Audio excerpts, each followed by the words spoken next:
Come on in, everybody. Hope you're having a God bless Saturday evening. I am in the kitchen and I'm just going to demo one dish tonight simply because it's summertime and corn is growing, and I'm telling y'all, it's real cheap, y'all. So listen, we're just going to go over how to cook some home-style fresh fried corn, yellow or white. The corn in this area in North Carolina is good and cheap. 4 ears for $1. I just happened to be in Food Line last night, and I thought, you know what, I'm getting some corn. So I'm going to do this corn tonight, and that's just it. And we're going to have it for tomorrow's dinner. So what I've done, I've cleaned it. I've cleaned the shucks off of it, cleaned the silk off of it, washed it. So now, next to the last step to making home-style fresh corn is to show you how you cut it off the cob like so. I've got one of these little things that my husband bought for me years and years ago. It has a little top that goes to it. So if you ever want to purchase one, and I've demoed this one on here before, but these are for my newcomers, and welcome to all my new subscribers. So this, you'll see it in the stores when you purchase it like this. It comes like this, okay? But I like to take, and the corn just catches inside of there, which keeps from making a big old mess. But y'all know me, I've modified it over time. So what I like to do with it is just take it, and it has these little teeth on the back, and I've already cut up 10 ears. So you just go down, just don't dig all the way into the corn. You need to be able to go down 2 times, at least 2 times, to get 2 cuttings off of it. And if not, that's okay, because I'm going to show you what's left to make sure you get all that corn off this cob. Let me just show you. I hope I got this camera at a good angle where you can see me. Yeah, you can see me real good. So then the next thing you do after that is just take your knife. It gets kind of messy a little bit. That's why I went ahead and cut everything off first before I got on here with 12 ears. So anyway, just take that knife and run it down that corn like that, and you get all of the cream out of the corn. And if you got a little bit more left that you didn't get, just go right back down. Make sure you get all of it off. Like so. It's real simple. You know, start to finish, even with cleaning the corn, it's probably going to take you a good 45 minutes to an hour, depending on how fast you can shuck and clean and cut it off. And so, as you see, I'm going slow with this so that you all can understand and see what I'm doing, especially for first-time people. Now, if you don't have one of these, get you a nice sharp knife and just go right down that corn just like that, and that knife will cut it right off the same way. It's just that little apparatus there makes it much faster. Just go down, and you're going to do it twice the same way, and then when you get done with it, you just scrape it off like that. So I'm just going to finish this off with my little gadget here. My husband bought me a couple of these years and years ago, and I still got them. See, it pops all over the place. Now if I got a bigger bowl, it would do better, but who knew? So anywho, we're just going to finish it up like so. Hope y'all have had a good weekend. You know, most people are already celebrating 4th of July. I've decided I'm going to cook my 4th of July traditional meal on Monday, since 4th of July is not till Tuesday. Just do it on Monday, and then we'll have Tuesday to rest up. Because, you know, it's the middle of the week, and folks still have to go to work, y'all.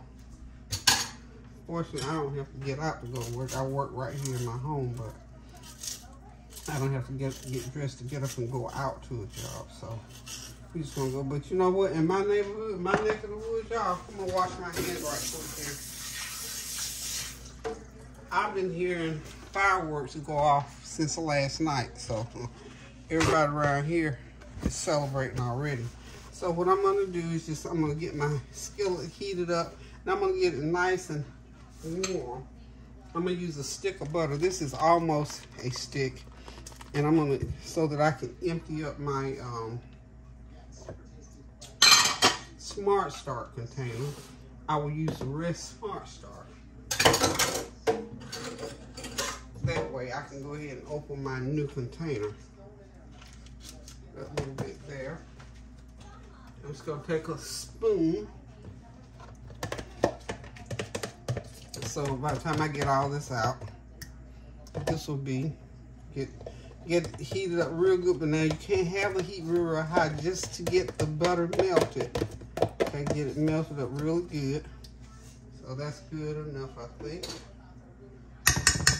Okay. Put that over there because I gotta put some milk in. Do a little cleanup here. Okay, now. Alrighty. So this is what 12 ears of corn looks like taken off the cob. That's a lot of corn. This is probably 2 quarts of corn right there. So that's what's going to go into that melted butter. And when it gets in there, I think I'm going to put a fourth to a half a cup of milk in there. Now this corn is pretty sweet.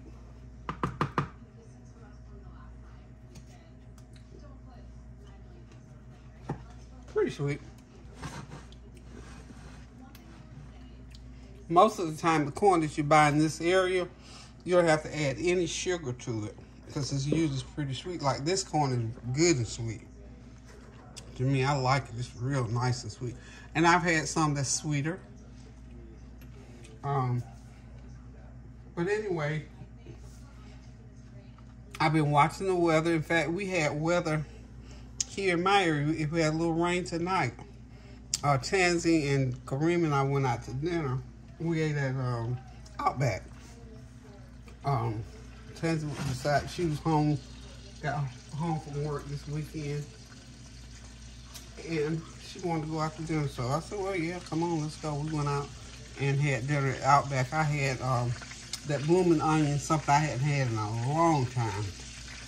And I had a salad, blooming onion salad. I'm not a big eater, so to me that was just good. That was fine with me. And then Kareem ate tenders and fries. I believe Tansy ate steak and that Alice Spring chicken. Y'all know I make that my own Alice Spring chicken as well. But anyway, we had a nice little leisurely dinner. And then I came back home and decided, well, you know what? Since I'm going to do this corn for tomorrow's dinner, I better get home and get it cleaned up. And I decided to clean it, shuck it, and then cook it. Cut it off and cook it, so. Okay. Making sure. Hey, y'all, I'm back. Sorry about that little glitch. My phone was telling me my storage is full. I have used up 2 terabytes of storage and have had to go back, and I'm trying to adjust some things. So anyway, we're back. Okay, the butter is now warm, hot enough rather. So I'm gonna go ahead and just put that corn right into that butter, like so. And it's gonna start cooking, and you gotta make sure you stir, stir, stir. Don't stop stirring until you are confident that your corn is not gonna stick. And you have to have that heat hot enough. At the same time, it has to be low enough that it won't burn, okay? So what I'm gonna do is go ahead now and just pouring in about that half a cup of milk, okay? And then I'm gonna keep me a little bit of water off here to the side so that if I need to add more, I can add more. Just go ahead and mix that in.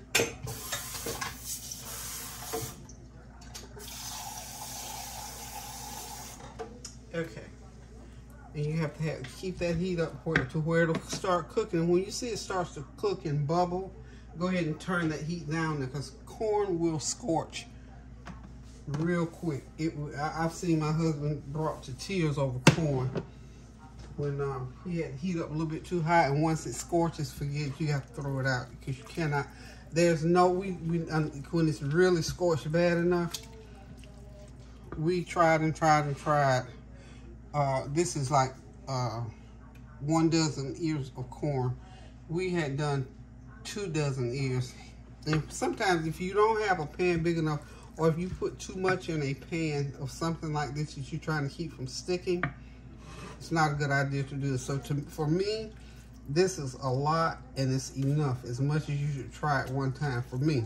Now somebody else can cook it, you know, if you can do it and keep that heat just right. And it's doable. But I always just like, sometimes I might do 1.5 dozen, but rarely. Because I just don't like to try to manage that big old skill. This is enough right here for 6 people, easy, 6 to 8 people. So I'm gonna put about a half a teaspoon of black pepper in here. Okay. And I don't think I'm gonna have to add any sugar because I feel like this corn is pretty sweet. But once I get it cooking and see what it tastes like, we'll know. Tanya's gonna be excited because she had mentioned to me last week about corn, and I had not started making corn so far for the year. So now I have. So they got it out. I'm telling you, this corn here is costing me, let's see, $3, y'all. Because it's what, 4 years for $1. I mean, who could pass that up? And I think I got the last 12 good years. I might have left 4 years that weren't so great in there, but this is enough for us for tomorrow. Or we might end up doing this for Monday. Who knew? And I'm gonna put a little bit of my everything but the kitchen sink seasoning in there just for a little extra added flavor. Okay, about a half a teaspoon. You don't have to add a lot of seasoning to this. Just a good blend because corn has its own flavor and you just need a little bit of a boost to it. The only other thing that I may have to add will be to sweeten it up, and I might just do that with a little bit of honey rather than sugar, okay? And we're just gonna let this hadn't started to bubble yet, so I don't quite know just yet because I'm not sure how starchy it is as to whether I'm going to have to add more water or milk. I think I've got all the milk that I want to add in here, but as far as liquid, I'm not sure until it starts to cook, so I can see how starchy that this corn it really is. So anyway, I think most people are out and about or getting ready for tomorrow or for Monday or Tuesday or whatever day they're going to celebrate the holiday. We're not doing a whole lot. Like we don't usually travel on the holiday, but we always cook food, and usually it's on the 4th. But it seems like since it's coming in the middle of the week, I can't remember last year what day we celebrated. Probably the same thing like we're doing now. Maybe did it over the weekend. So we're just trying to do it so that we can keep it straightened out for what's that little deal?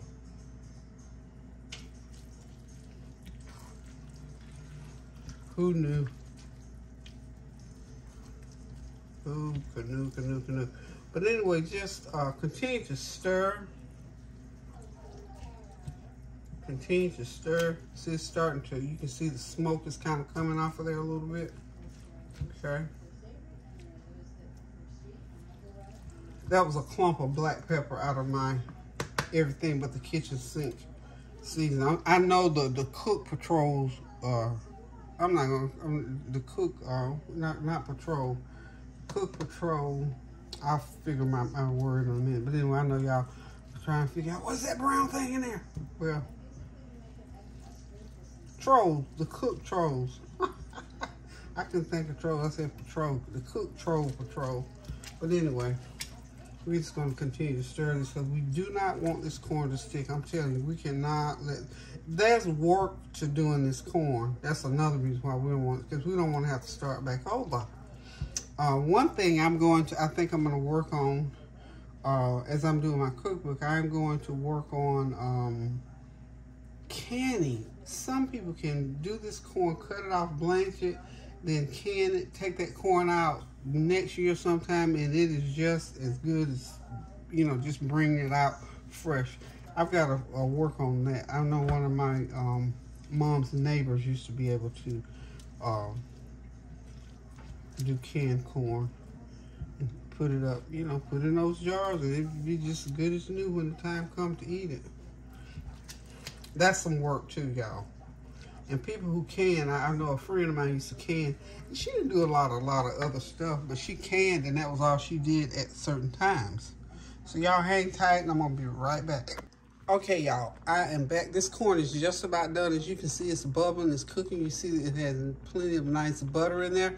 If you notice, look at the juice is not, see, it's juicy.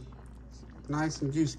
If you want that juice, if you want it creamier, all you have to do is add some flour water to it, and it will make that corn a little bit creamier. This corn was not as starchy as I thought it was, but it's starchy enough. You could leave it right there because it tastes wonderful. I'm telling you, it tastes wonderful. But what I'm going to do, I'm just going to show you. I'm going to go ahead and add a little bit of flour water just to show you how we can lift it from that stage to a more creamier stage if you like a more creamier corn. Let me get my wire punch to do this to make sure we don't get too many knots in here. I just diluted some about 1/4 cup of water and a tablespoon of flour. Just made a little bit of slurry for that. And see how you can get it nice. And if it gets too thick, all you got to do, because we're not going to eat this tonight anyway, we're going to eat this tomorrow for dinner. I like mine a little bit creamier, so that's why I'm doing this little demo, just to show you. And if it, like I said, if it gets too thick, just add you a little bit more milk or a little bit more water. If you see now, it's more of a creamy consistency. And I think I do need to add just a little bit of water. We don't want it, we want that cream to be more consistent with creaminess. There it goes, right there. That's what you want, right there. So the corn is done. I would say cook it for a good about 20 minutes. And remember now my cookware for this purpose, especially, is done really well. It's a non-stick type of cookware, so it's not going to stick my corn. So I can cook it, and I don't have to really worry about how long I cook it, or, you know, it being a real big issue as far as the stickiness is concerned. Because you don't want it stuck, you don't want it browned or scorched or anything like that on the bottom. So I did not have that issue because of cookware. So if you have cookware, if you have a non-stick cookware, I would suggest that's what you use. Well, the camera don't want to do right now. Anyway, we got everything ready. It's all cooked. I'm gonna go ahead and turn the heat off here in a few minutes and let it cool down. And I'm gonna be putting it in the refrigerator for tomorrow. But if you see, it's nice and creamy now because I added that flour water to it, okay? And it is ready to be eaten. I'm not sure what I'm gonna fix with it for Sunday dinner tomorrow, but whatever it is, it's gonna step up my game for Sunday dinner. So y'all hang tight and I'll be right back. I'm gonna go, well, let me go ahead and do this because I'm gonna get ready to end this video and just say thank y'all for stopping in so late in the evening. Hope you had a God bless weekend, and I hope you have an even safer holiday weekend if you're traveling. If y'all already start traveling, if you're going to travel tomorrow to get to where you're going, please be careful and hope you don't get stuck in any airports anywhere or get caught up in any weather or any other kind of thing that will set your plans to the left of what you want to do. So anyway, guys, love you. Pray without ceasing. Do something kind for somebody, a word, a deed, and continue to pray for all of our family and friends around the country that's going through these weather situations and any other kind of thing. And keep my family lifted up in Atlanta. My sister-in-law is really, really ill, and we're just praying that by his stripes, her body is healed to the glory of God, that thy will be done on earth as it is in heaven for my sister-in-law. So anyway, let's just continue to keep each other lifted up and prayed up, and, you know, pick up the phone and call and say a good word, do a good deed. Love you guys. Thank y'all so much. And don't forget now, if them kids out on vacation, keep your eye on them, keep your ear to the ground, stay in contact with them, make sure they're doing okay. Love you guys. Toodles. See you on the Flavor Train tomorrow, by the way.